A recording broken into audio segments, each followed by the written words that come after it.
I'm not going to spoil our draft topic just yet, but just know that I might go number 1 overall.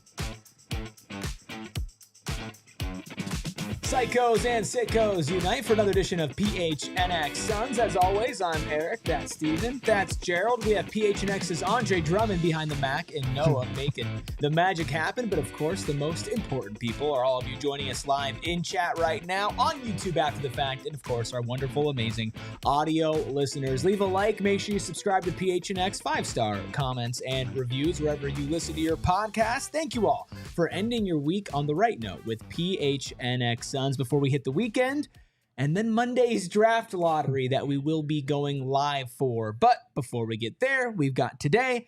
How we feeling, everybody? Feeling good. What about yourself? I'm feeling good on a Friday.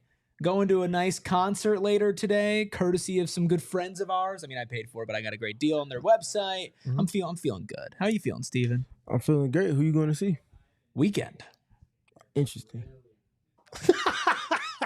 What's wrong with that? Interesting. Who said interesting? I don't know. It's just the way they say things. It's like, interesting. It's like, interesting. You feeling insecure about going to see the weekend? No, I feel insecure about how you said that.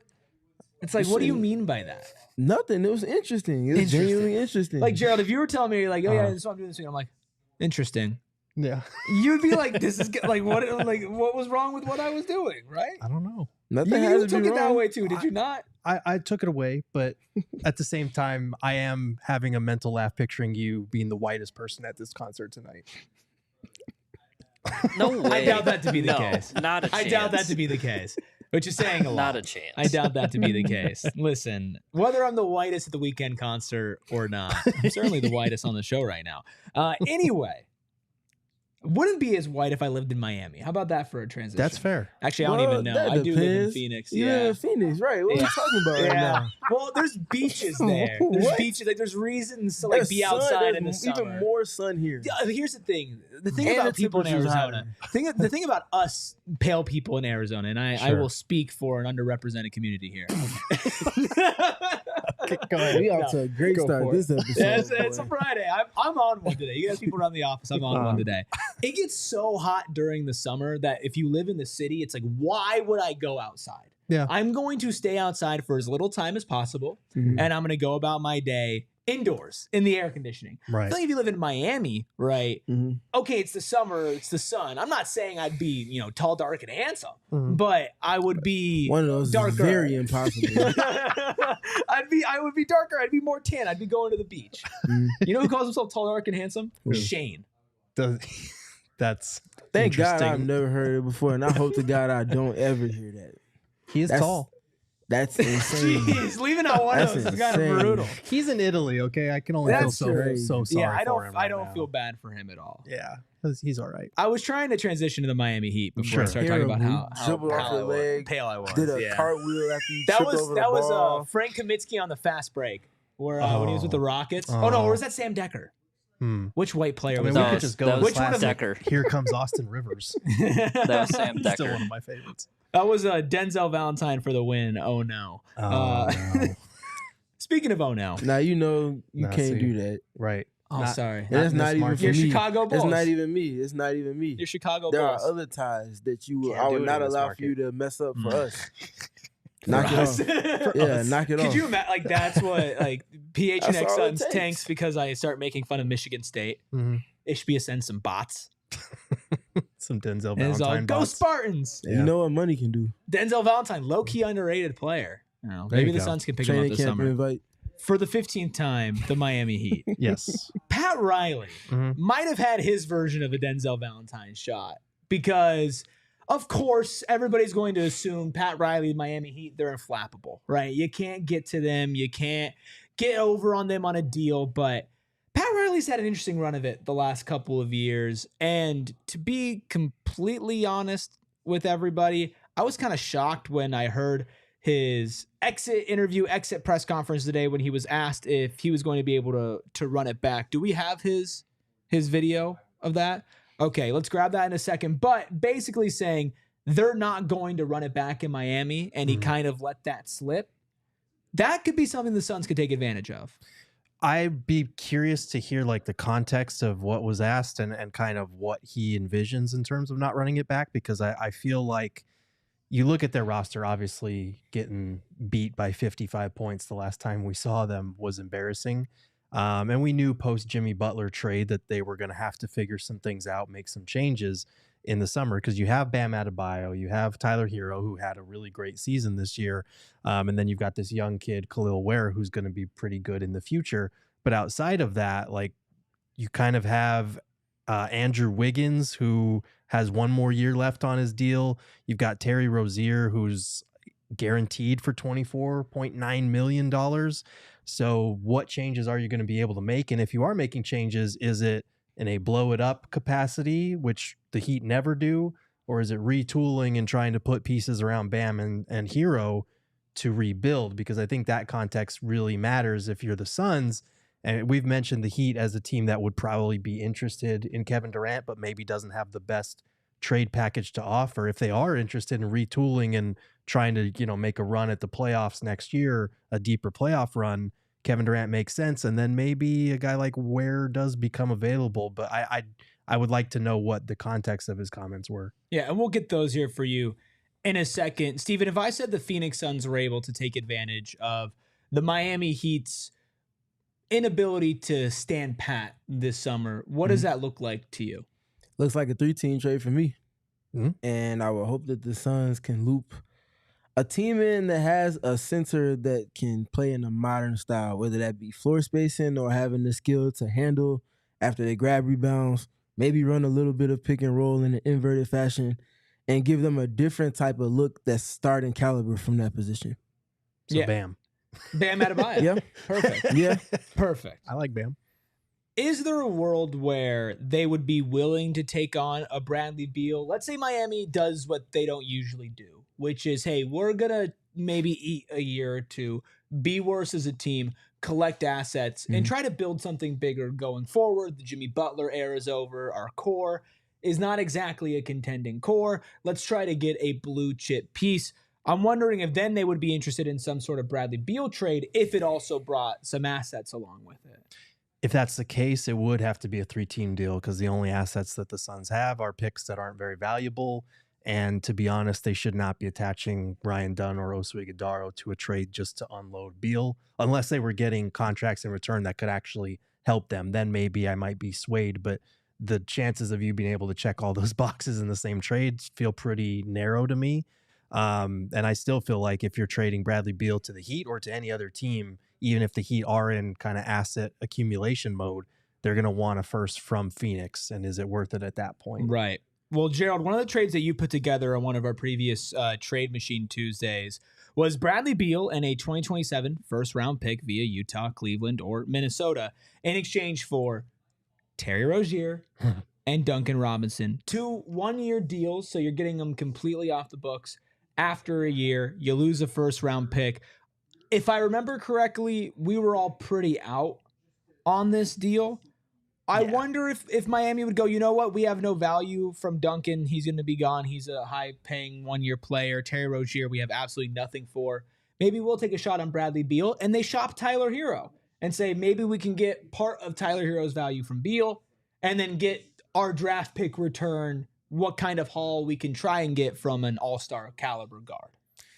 Maybe. I do really hate that trade. It's just kind of the spitballing. Okay, we know that Brad loves Miami. We know that at one point the Heat were interested in Brad. I don't think they've been interested in him for a while. And what would make the salaries work? Duncan Robinson and Terry Rozier.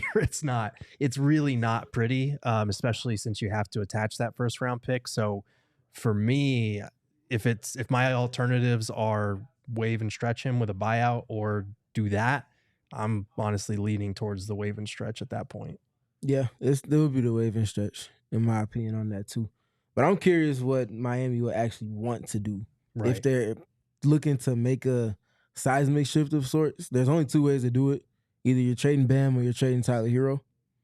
And they don't really have the facilities to make a significant addition outside of that because they don't have much draft capital as well. Mm-hmm. They're not in dire straits like the Suns are right now, but they don't have the most valuable of picks in their toolbox right now either. Well, we do have Pat Riley's comments.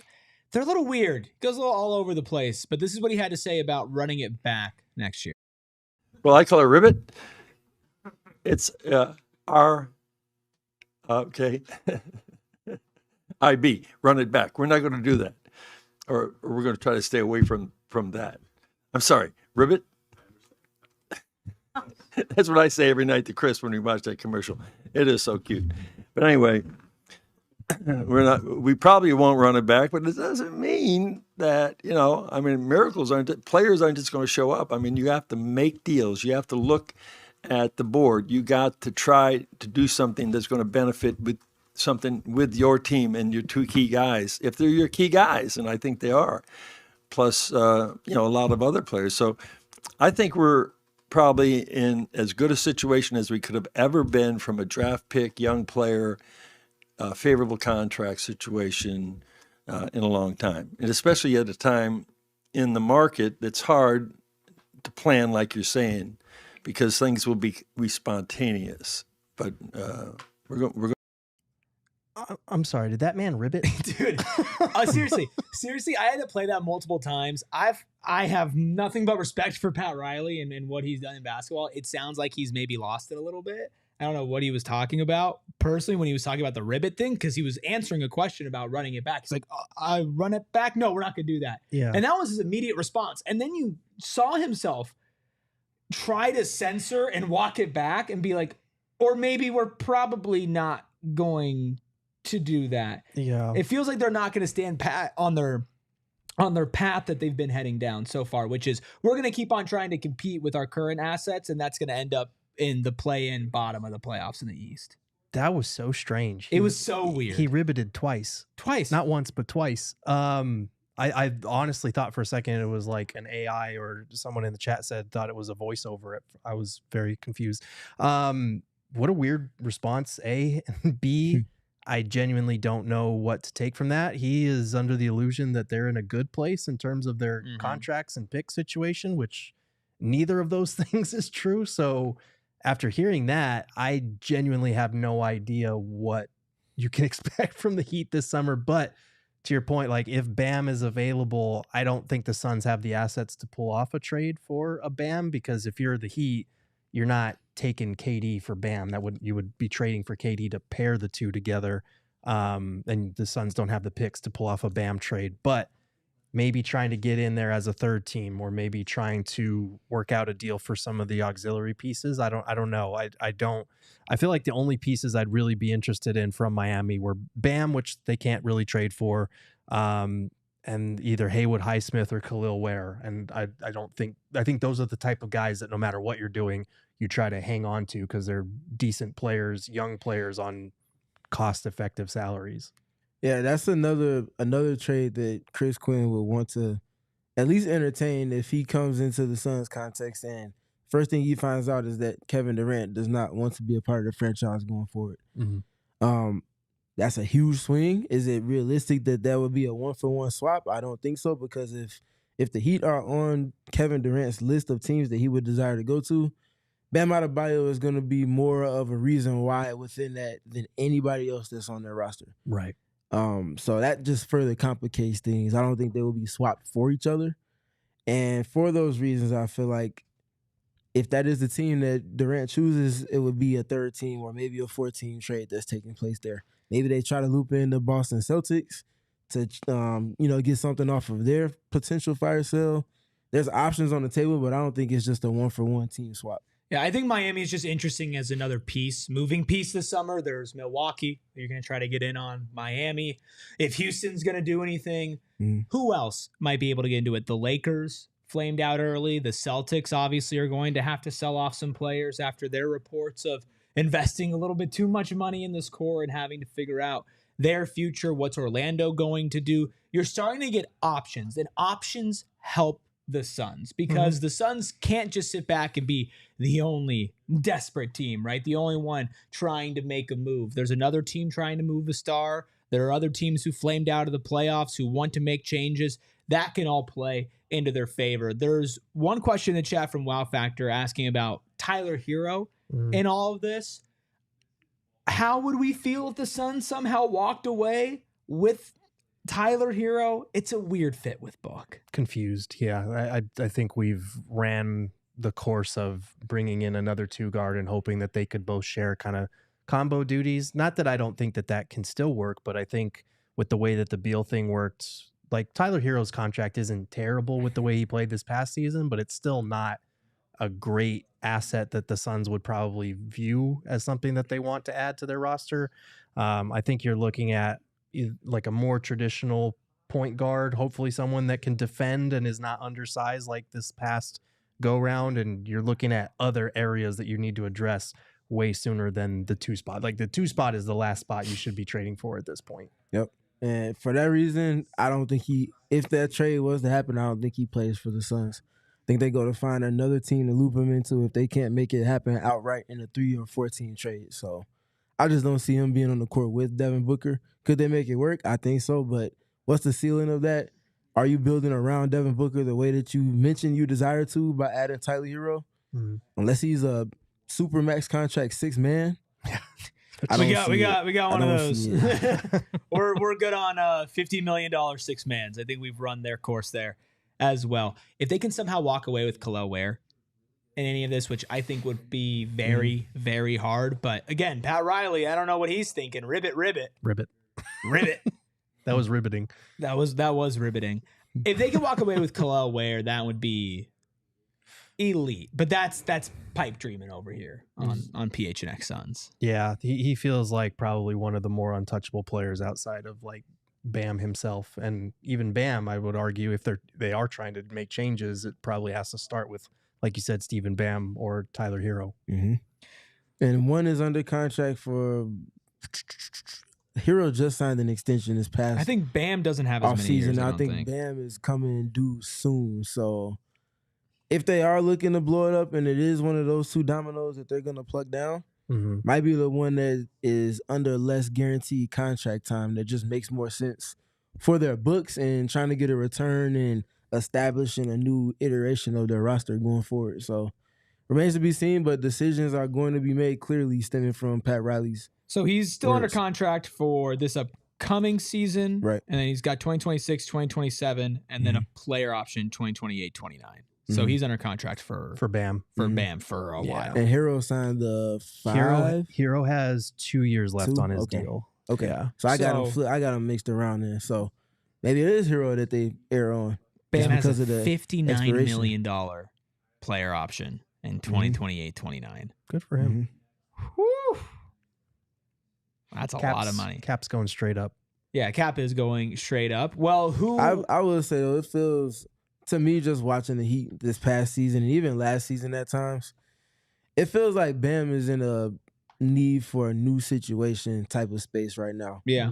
I just don't know how much more impact he can have if they're not adding floor spacing center next to him, a Porzingis type, Anthony Davis type, Karl Anthony Towns type.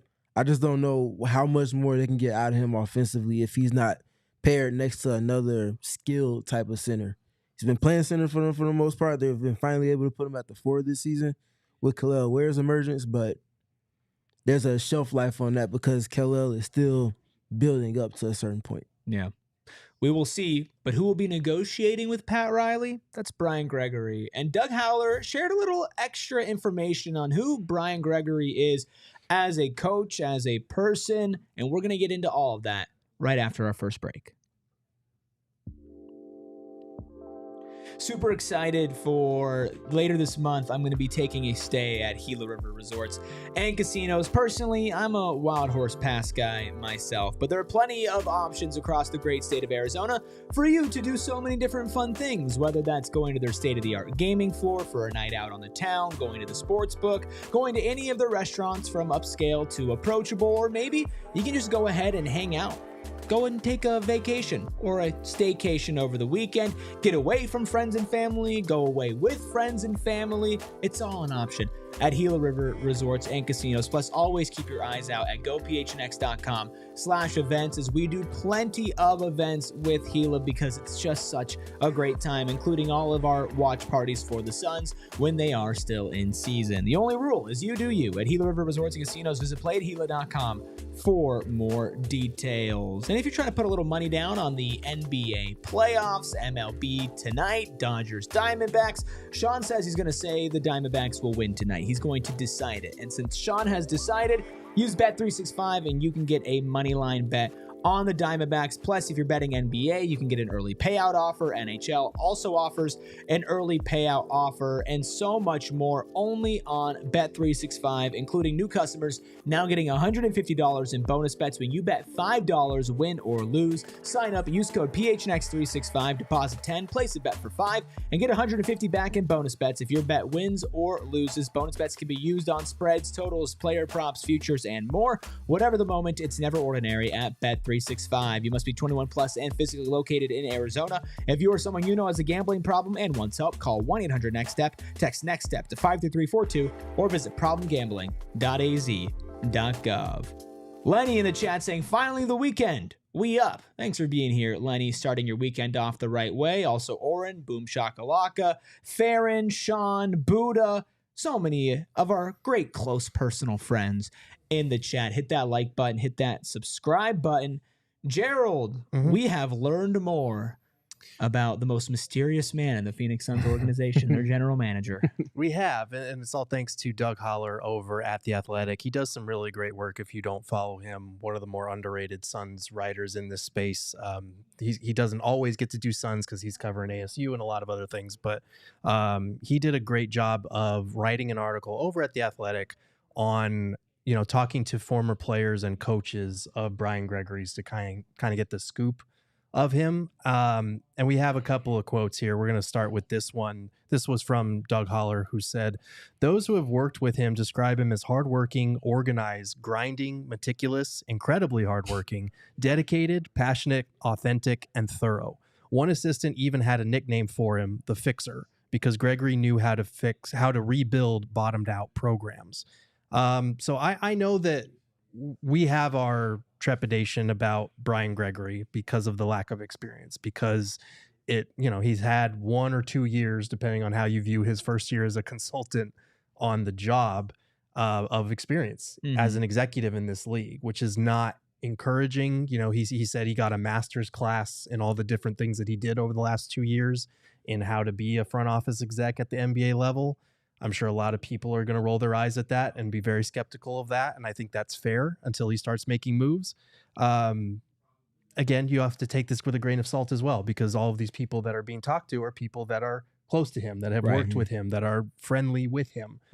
So of course, if you ask his friends and former coworkers what they think, they're usually going to give people rave reviews. But I did think this quote from Kevin O'Neill was also pretty interesting. He said, "When I get on an airplane, I don't want to see some 25-year-old flying the plane. I look for a little gray hair and a guy that's got a little bit of a belly because I think he can figure it out if we're in trouble. But this is a different business. Brian will learn. He'll make some mistakes. Everybody does. But if anybody can learn on the fly, it will be him." Okay. Couple things. One, not only do I love that he works hard, but that he's also hardworking. Incredibly hardworking and also hardworking. Right. I think this quote might sum up why I'm upset with the Brian Gregory hire. I'm sure he's a smart guy. I'm sure he knows more basketball. He's forgotten more about basketball than I'll ever know. I'm perfectly fine admitting that. But if he's going to make some mistakes on the fly, this is a pretty bad situation to be making mistakes. And maybe 5 years down the line, he's a great GM and he's learned the ropes. But is he going to dig himself his own grave by making mistakes in the most consequential summer for the Phoenix Suns in a very long time? Even a friend who was saying it in a positive light was like, "Oh yeah, that might happen." Yeah, it might. We're gonna find out real soon because rent is due on these decisions, and they've invested in him, so he doesn't get an integration period. It's okay. Congratulations, you signed this contract. Now, got to get to work. The clock is ticking. Pre-draft is in less than a week. Less than a week since he had his introductory presser. And there's some big decisions that need to be made, and they need some clarity. They need to start establishing that culture that they continue to speak to that's been non-existent the last 2.5 seasons. Like, there's big things that are looming that need to get addressed ASAP. Yeah, absolutely. I think the timing of it is the rough part, because every new GM, whether you have lots of experience behind the scenes as a front office exec or you don't, is going to make mistakes. There is no perfect GM in this league. You're gonna evaluate the wrong players not the right way. You're going to make bad trades. You're going to make bad draft picks.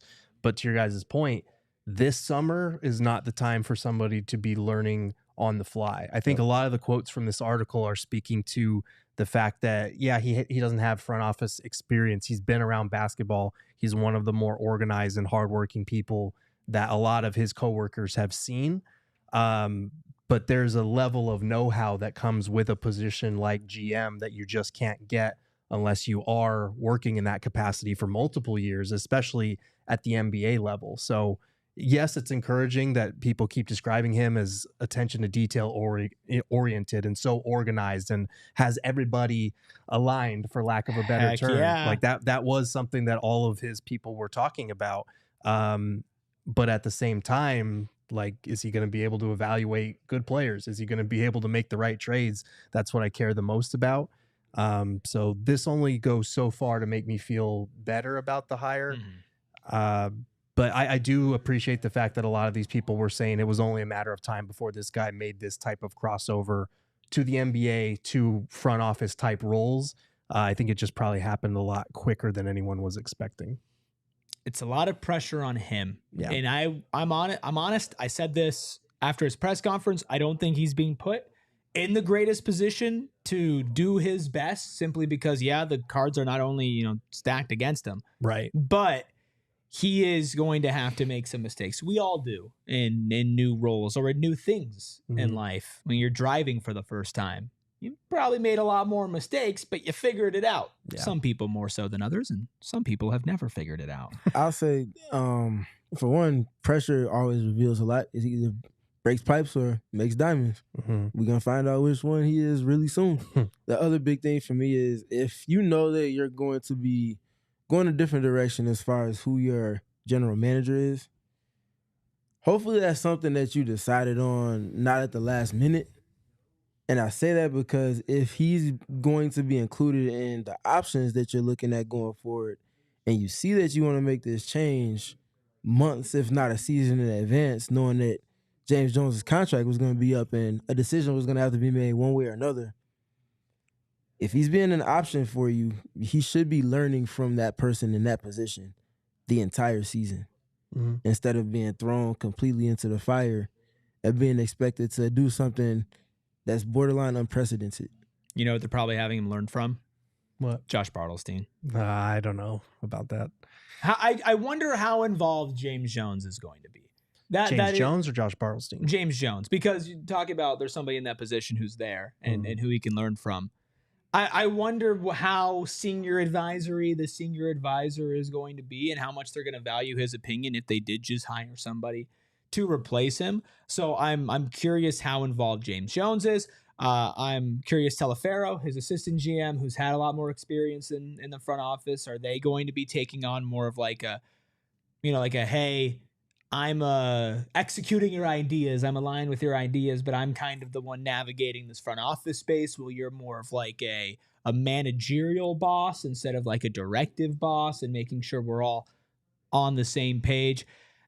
More inner workings of the front office that we'll never really be able to know, Gerald, but I'd always be curious to find out. Yeah, absolutely. And that's kind of the clarity that we were hoping for from the press conference. We didn't get a ton of it. I do think he pointed out that Matt Tellem, in terms of the player development program that they created and instituted over the last year, that Matt Tellem was kind of in charge of that from the pro player perspective, and that Arande Taliaferro is probably going to be on the amateur side of that.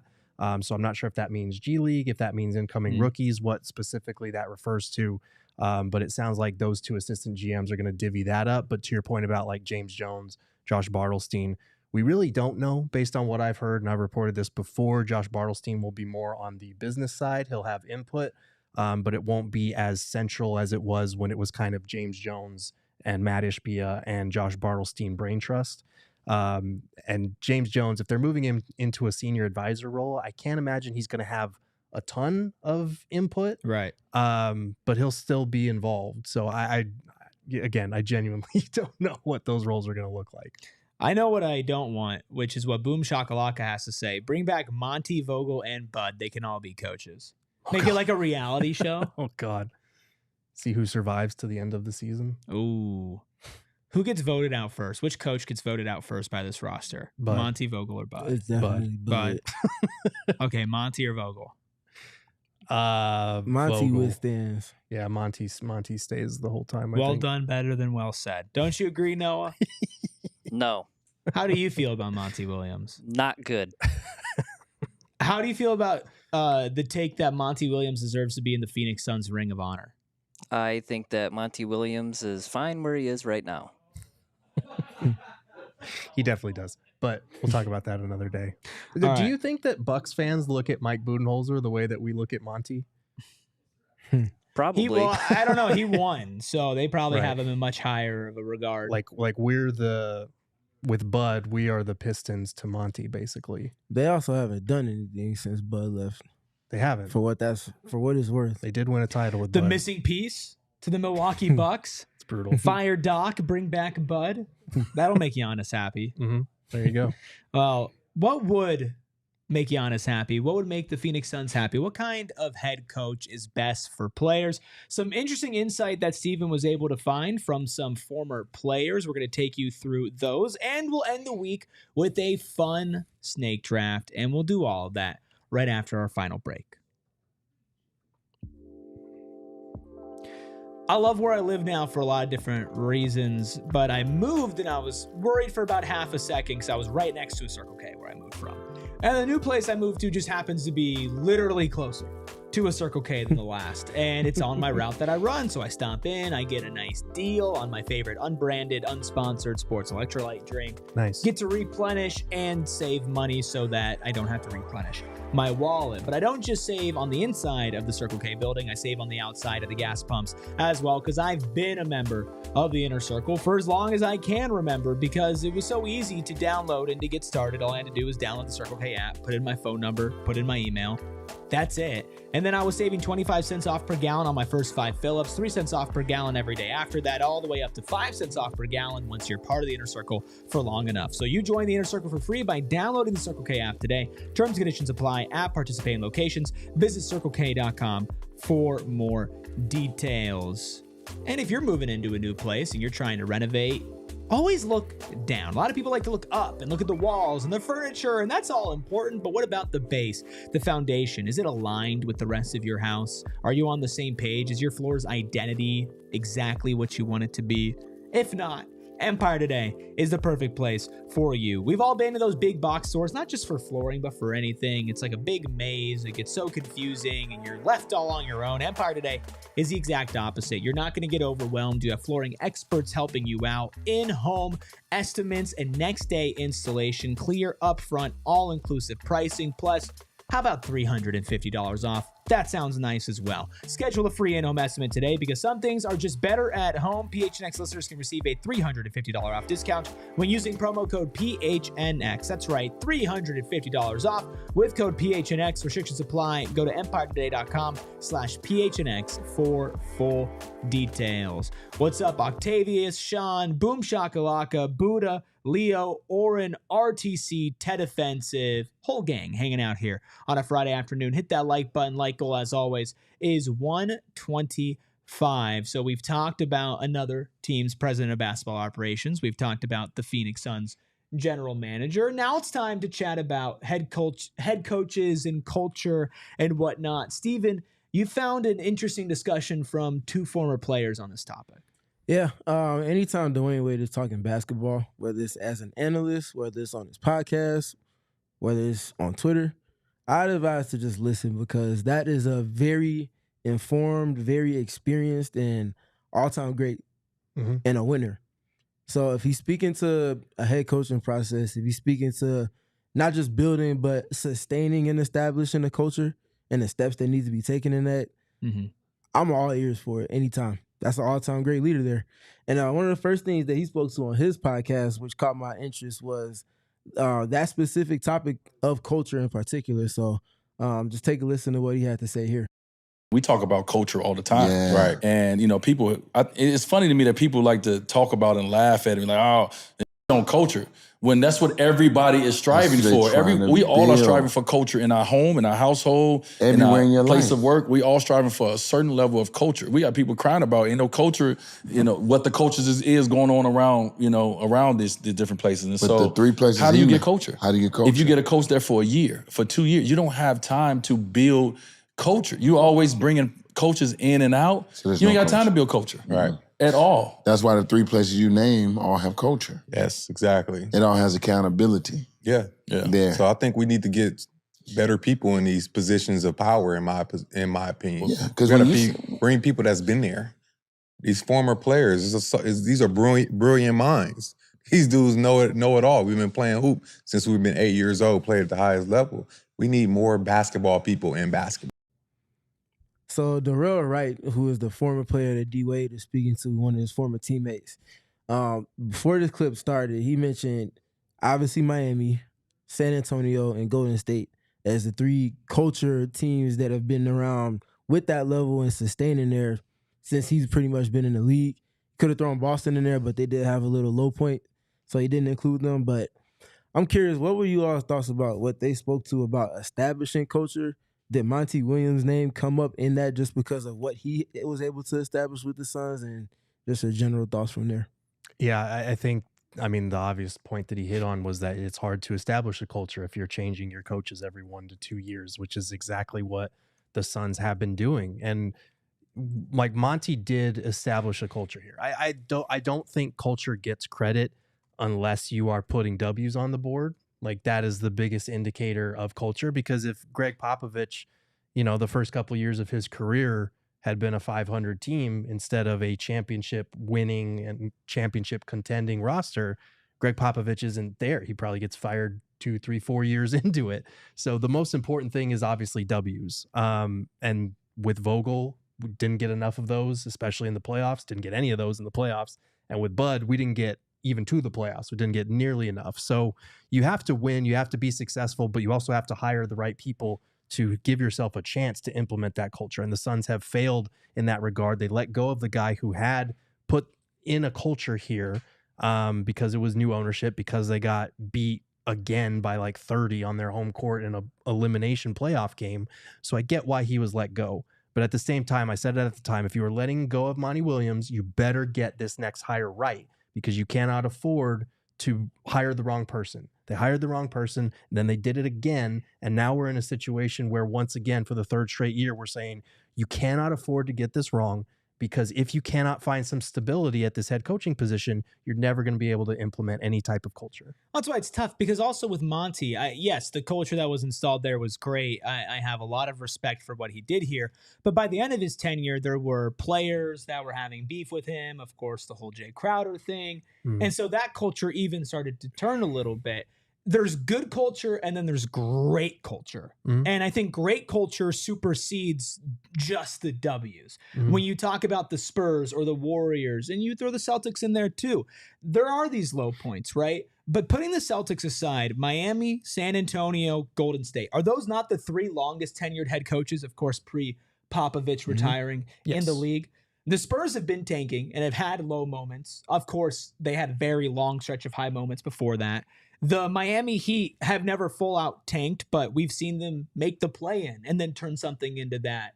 And then Golden State, injuries, of course, but in between a championship run and winning a championship, we're having top draft picks, right? So all of these franchises took a dip, but that culture sustained. I think the thing with Monty was the culture was starting to not hit the same when the players weren't as bought in. And maybe that's not his fault. Maybe that's the player's fault, but that's still what happened.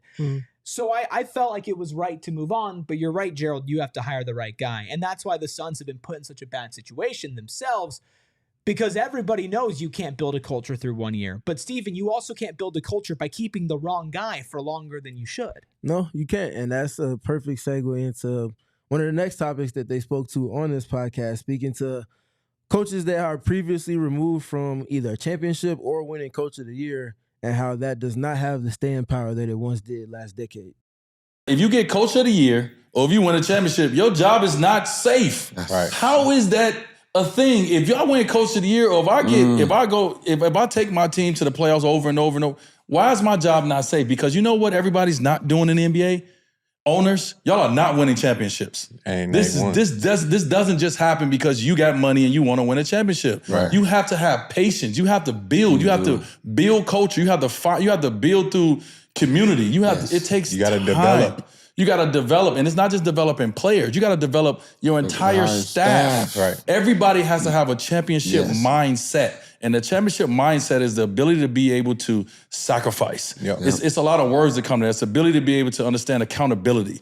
Like, it's so many things that when it comes to like what a champion mindset is before you even get to training camp. Right. It has to start from the top to bottom. And I'm only saying this because, my involvement with the Jazz, we've talked about this. We've talked about, hey, how do we build culture starting from the owner, Ryan Smith, the governor of the team, all the way down to whoever you would look at as somebody you don't know. Absolutely. How do you build culture? How do you take out the hierarchy and all this stuff?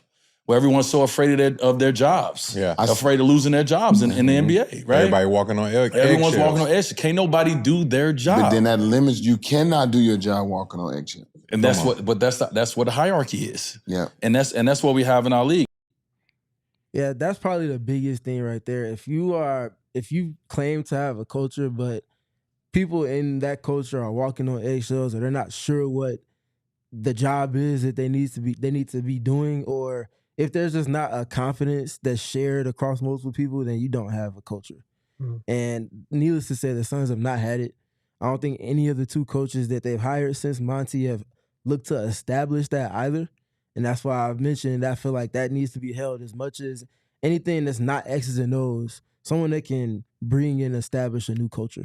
Yeah, and I think that's why I enjoy hearing him talk about this, is because he hit the nail on the head in terms of it takes time to establish that. Mm-hmm. Like, obviously, we don't think that they should have kept Frank Vogel for an extra year just to try and establish culture. Same thing with Mike Budenholzer. If you get the hire wrong, you have to move off of it right away. But that's kind of my concern. And that's why I'm glad that they're potentially looking at younger candidates, hungrier candidates, maybe first-time head coaches, because those are guys that hopefully you get more than one season to try and develop. I think you brought in Frank Vogel and Mike Budenholzer, coaches with championship experience, because you were hoping that they could kind of get the ball running like right off the bat. And that's not really how it works when you have, like he said, guys that are walking on eggshells in terms of, am I going to get traded? If I'm not playing well enough, am I on the trade block? I'm on a team that's title or bust right now. And if I'm not having the best season, like, I don't care as much about culture as much as I care about where am I going to get traded to. Mm-hmm. Those are hard. They make it hard to build that culture in that way. So I'm glad that they're potentially correcting course on that and maybe getting someone who will take more of a long-term approach, understanding we have to take a step back to start taking steps forward again. Because these last 2 years, it felt like we were going to throw everything possible at the wall to get this title that we've been craving. And now you're having to take more of a longer approach to it.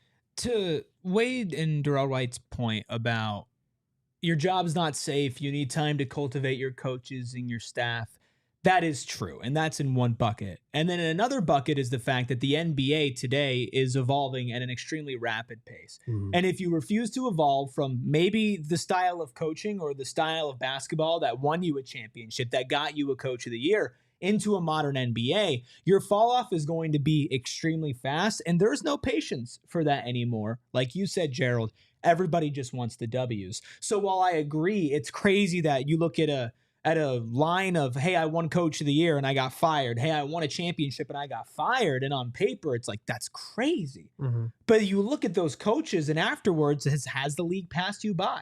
Would you be able to adapt? Because basketball 5 years ago, 10 years ago is wildly different than it is today. Mm-hmm. And that's why it is impressive when you have a coach whose culture and basketball IQ and knowledge can span throughout multiple different iterations of what the league has become. Yep, and that's why I have such great reverence for coaches that have stuck around for quite some time. And I think the one common denominator with each and every one of those coaches that you might speak to collegiately or on a professional level, adaptability. Mm-hmm. The phrase is adapt or die, and that's quite the literal sense of the word. If you don't adapt, even if you had success one season doing something, if you don't adjust your process, you don't evolve, at some point it's going to catch up to you, and then it's going to supersede you, and now you're playing catch up. Yep. And again, that ability to adapt has to translate, because I think if you're a coach that you look at Pop, you look at Spo, you look at Kerr, they have all won multiple titles, not just one, but multiple titles. They've been to multiple finals. You have to have sustained success across your years in the league, because we've seen it, like teams that have won championships, Vogel and Bud in particular, fired just a few years later after winning a title. Monty fired just a few years after going to a finals and winning 64 games. You have to get over the hump, and I think a title or two definitely buys you more time. Mm-hmm. But you have to be able to adapt to continue building those winning seasons throughout different eras as the game continues to progress and change. It's not an easy job. It's not. No. And we're not going to show this part, but last thing I saw from that, and I took from it maybe what's most important, was that D-Wade spoke to having to go through, he said a 4-letter word we can't say, but he said you have to go through things to get to putting that trophy and hoisting it over your head. Mm-hmm. And that's why I've never felt like I wanted to see KD go elsewhere. Him and Devin Booker have gone through it the last 2 seasons.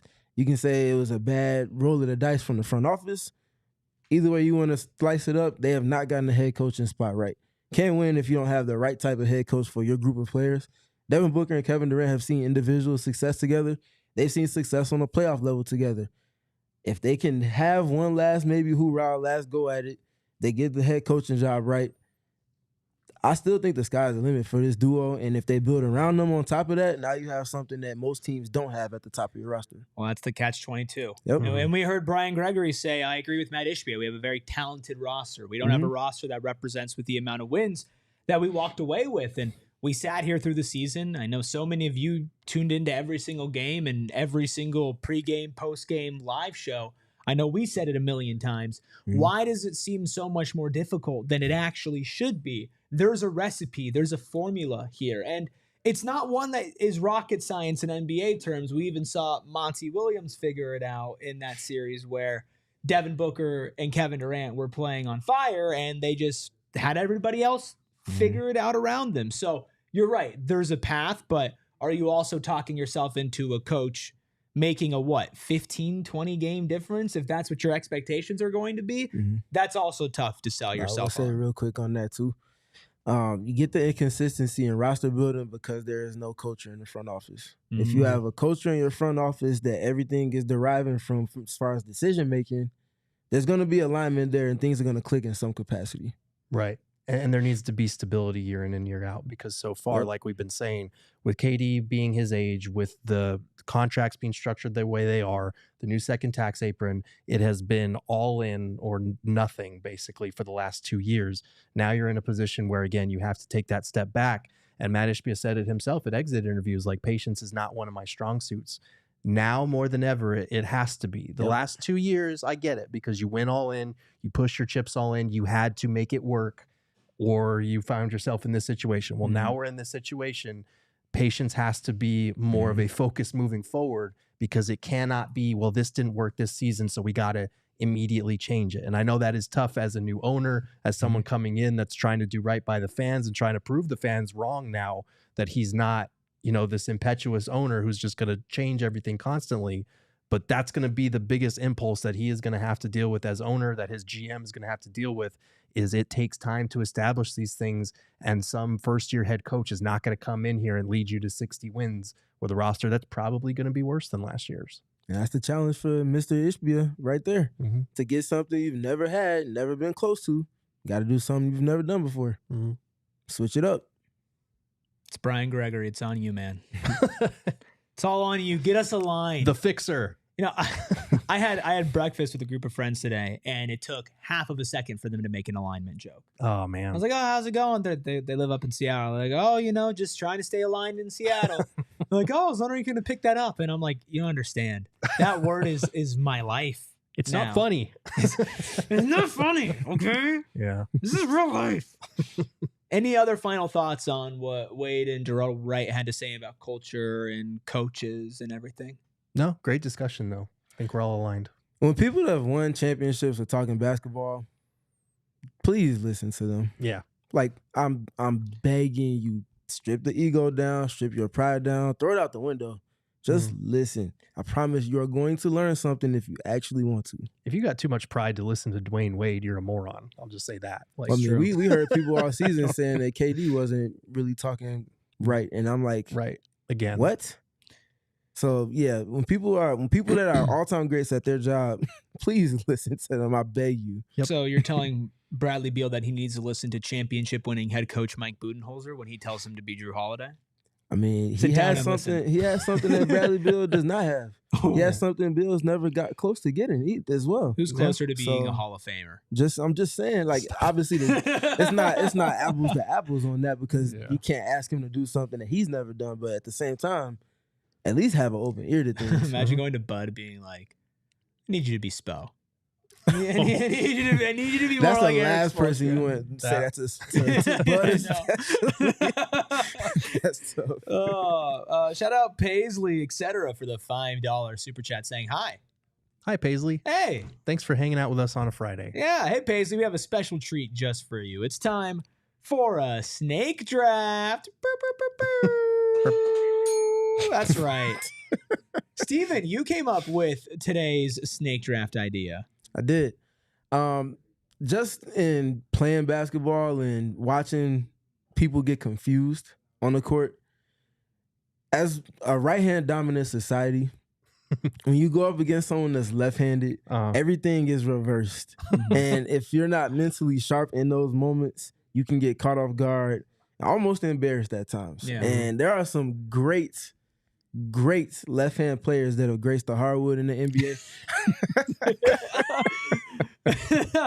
I mean, how are we gonna go through this and not address the elephant in the room? So that's what we getting at. We gonna draft starting 5 or 6. How many players we doing? I think we're doing 5. We'll do 5. So we're gonna do a starting 5 of left-handed players throughout the history of the NBA and see who got the best must be an team. NBA player to Gotta be an qualify. NBA player. Chat.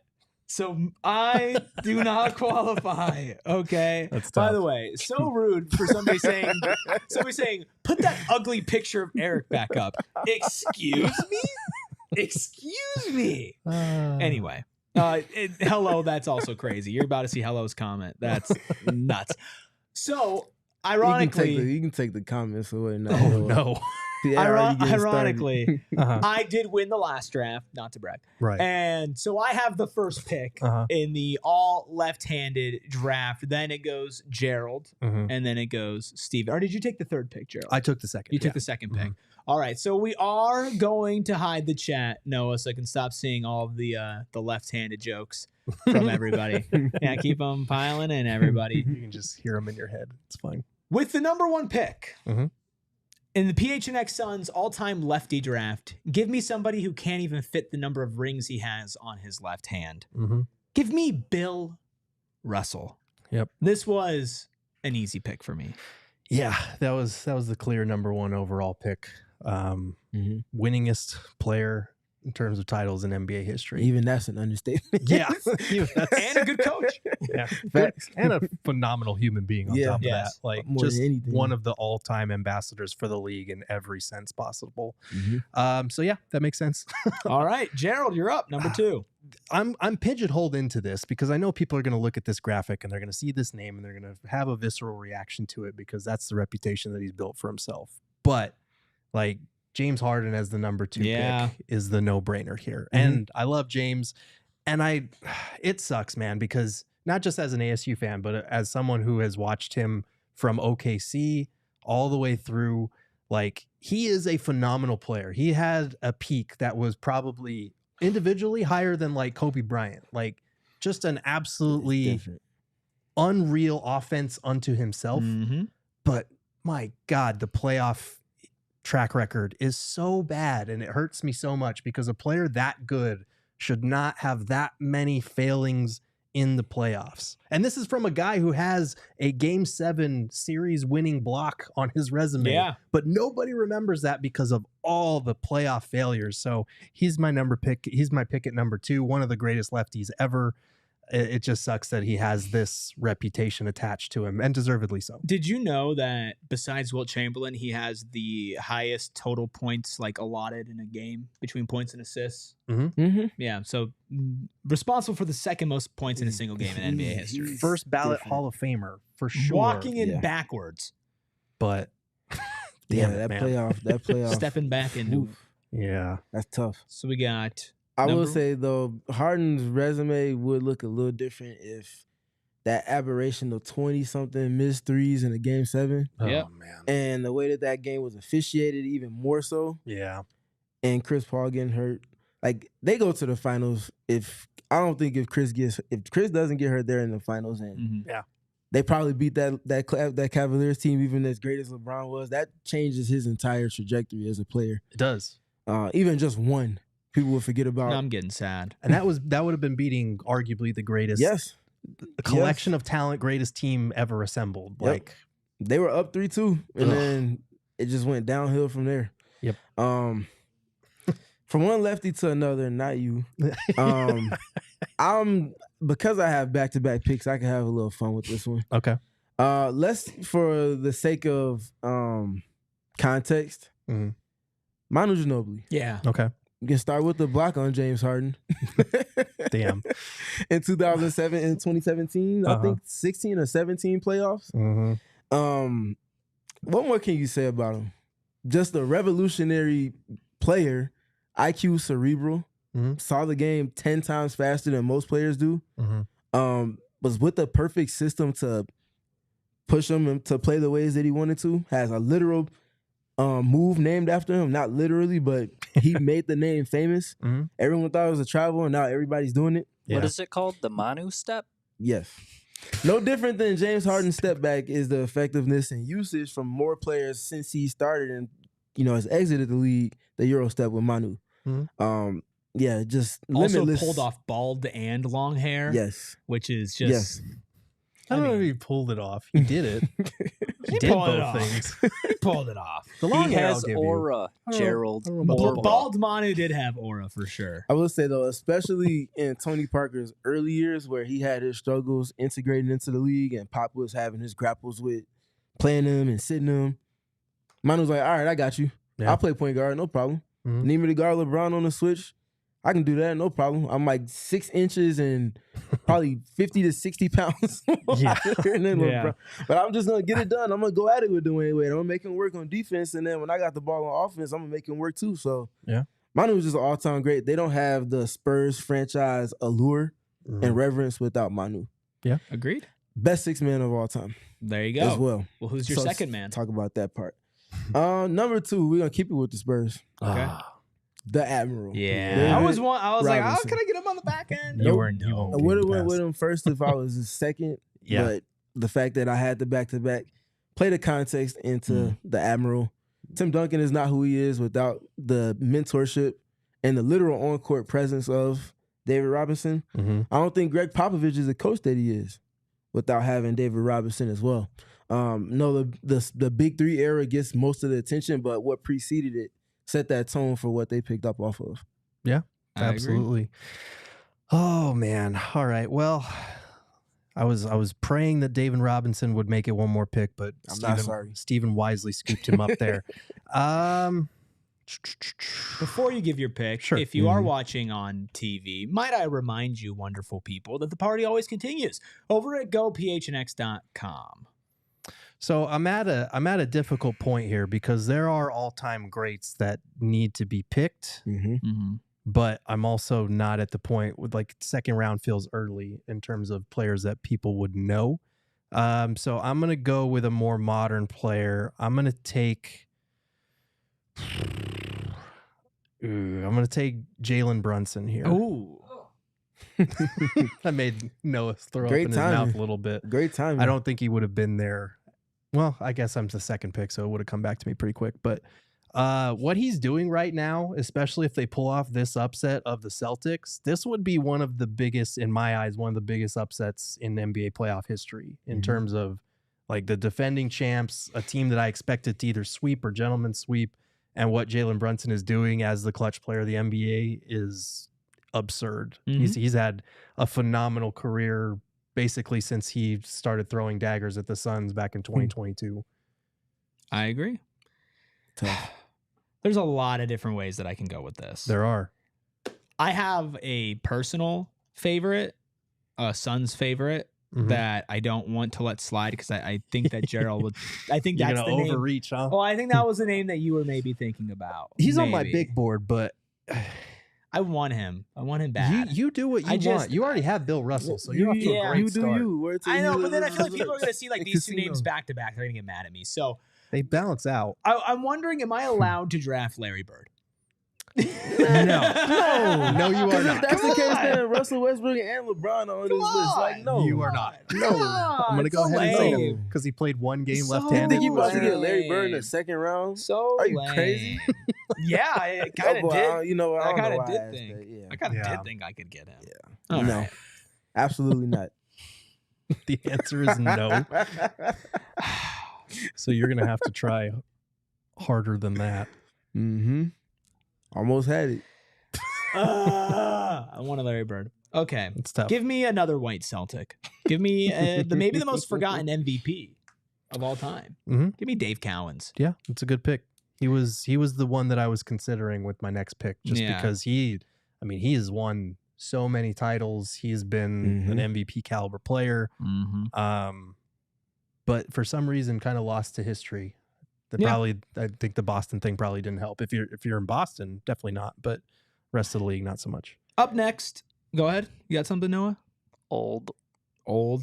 Yeah. A lot of Yeah. those guys just aren't, it's just a long time ago. People don't. Yeah, they don't even know what TikTok is. If there are any Believe that. Celtics fans voting on this poll afterwards, I'm gonna clean sweep there. Maybe not after my next pick. Like, wow. Uh-oh. I'm gonna take Chris Bosh. It's a good pick.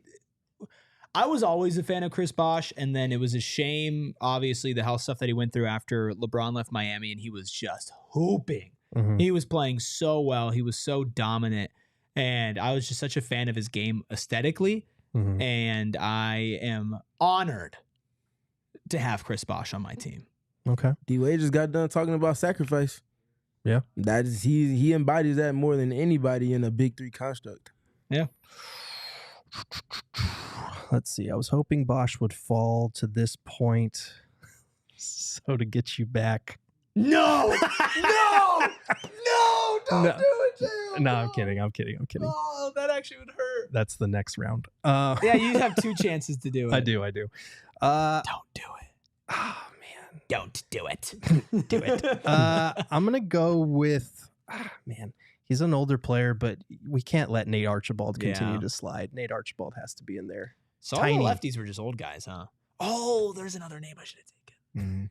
Was there? Oh. All right, Steven, it's to you for back-to-back picks. If he takes both that I want, It would actually be really I'll funny. actually be upset. So I already took Manu and I took David Robinson. I got to fill it out with some guards and some wings. So I'm starting with Chris Mullin, Run TMC. That was one. You're one of one the for most one on who I important in wanted. there. Okay. Winning at every level of life. Chris Mullin is a breadth of knowledge as well. Articulates the game well. Let me take Chris Mullin, and then this is where it gets fun because there are some options. There are. I still haven't taken a point guard. I could just always say Manu's my point guard if I wanted to. So you're building out a roster. Yeah. Okay. That's what I'm looking at. So I got 3 guards already. I got all big men. Yeah. Let's go with one of the best role players. One of the best defenders, Tayshaun Prince. Okay. Detroit basketball. I like that. I like those picks. You took one of the guys that I want, and I just know that Gerald's about to take the one that I want. It's gonna, Gerald. I know we're all laughing, ha ha ha ha ha. Won't be happy with this. Okay. You won't be happy when I take Goran Dragic. I knew that was coming. I want Larry Bird. You knew that was coming for sure. I want to say my things. team is clearly not. I'm not trying to compose a starting five out of this because I got Harden, Brunson, Archibald, whose nickname is Tiny, and Goran Dragic. But Can I interest you in a trade? potentially, Bosch for Dragic. I will allow that. Interesting. Oh, let me think about it. Let me revisit. I will allow that in I- our first ever I snake will- draft trade. Let's see how the board falls. Okay. Let's go. Let's revisit this at the end of the draft. Okay, that's fair. Okay. All right. I got my last two picks here so far. I've got Bill Russell, Dave Cowens, Chris Bosh. Mhm. I do need a guard. I can go old school, but I also could use some modern flair. Sure. I'd like to take De'Aaron Fox. Okay. Mm-hmm. Just a nice quick guard. And then another personal favorite of mine, Mhm. somebody whose game is very similar to another player that I have. Maybe I'm preparing for a trade. Maybe not. Give me Zach Randolph. Okay. Yeah, I love Zebo. Love the way that he Spartan plays. dog. Love the way that he plays. Okay. So my final team is Bill Russell, Dave Cowens, Chris Bosh, De'Aaron Fox, and then Zach Randolph. Okay. Got a lot of you got Fox and a lot of power forwards. That's right. And I have Modern four basketball. guards. Maybe we can work out. We can work out a trade. We might be able to We come might to be a able to trade work here. out a trade. But you are up, Gerald. I am up. I would love to take Zion, but I just don't know if he'll be on the court long enough for me to take advantage of having him. So I am going to go two directions here. I'm going to go with DeMontis Sabonis. Interesting. Mm-hmm. No Lamar Odom. I thought about it, but Sabonis is a better player than Lamar Odom ever was. Who was on? Okay, sorry.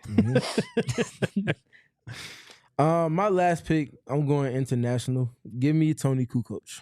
That's a good pick. That was my other option that I was weighing. Tony's a great pick. High level role player. The Bulls don't get the championships that they got without him. And if he was on a team that was not the Chicago Bulls, he would have been a perennial all-star, all-time great type of forward. Yeah.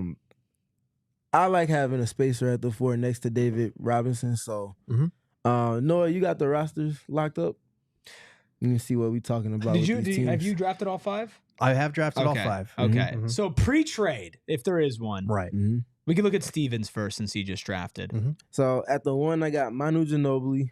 At the 2, I got Chris Mullin. At the 3, I got Tayshaun Prince. At the 4 is Tony Kukoc. With a and Y. At the 5 with the I. And at the 5, Hey, Tony. And at the 5, I got David Robinson. Okay. That's what I'm rocking with. It's a good lineup. We got spacing. He put David Robinson there. I got spacing. This is the order I got you shooting. drafted Okay, them I in. was about to say, yo. David Robinson. Got at the 2. defense. I got IQ. I got a lot of winners up there. I like my roster. Gerald, where are you sitting at? So pre-trade, if there is one, I've got James Harden. I've got Jalen Brunson, Also known as Bad Guy. who Noah, our Pistons fan, put in as bad guy. Nate Tiny Archibald, Goran Dragic, and DeMontis Sabonis. A little bit of international flavor there at the end. I like it. You got my guy. You got Dragic. You know he has my eye. I'm willing to give up probably a lot better value than that. But it could be a positional fit for me as well. Number 1 pick, Bill Russell, followed it up with Dave Cowens and Chris Bosh, De'Aaron Fox, and Zach Randolph. So, Gerald. Yeah. Did you do Brunson for Bosh? Brunson for Bosh. I thought you wanted Dragic. Maybe now I want Brunson. I don't know. I feel like that would make you look too good because Brunson was my 2nd round pick and he would be slotting in at your 3rd round pick. That would Worried make it about the seem like you did optics. some real smart drafting here. So I'm gonna have to say. So you're worried more about Brunson me is than off. you. Brunson is off limits here. Okay, what's your counter? I'm gonna go Goran Dragic for Chris Bosh. Can I get a conditional 1st round pick? Therefore, meaning that when you win a draft, I can then take your position and I get to choose first. Yeah. Would you throw in a conditional 1st round pick? I'm okay with that. Okay.